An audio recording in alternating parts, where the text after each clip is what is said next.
The first app we're going to be talking about is FOMO, formerly Notify. And this is a must-have app. This is something you want on your store. And what this does is every time you get a sale, it pops up like this. Just give it a second to load. It's going to show up on the side that somebody bought this. And this really helps boost sales because people coming to your store know that other people are buying things. So they're going to want to buy right away. And when you install this app, you just have to set it up with these parameters, and you're good to go. It's simple, and it's not anything that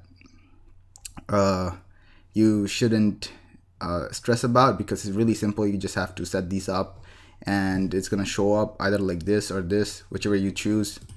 It's really inexpensive, and this is you can actually get a 7-day trial with this, and I would suggest just getting the trial right off the get-go, because this is a must-have app, and you should definitely include this in your site.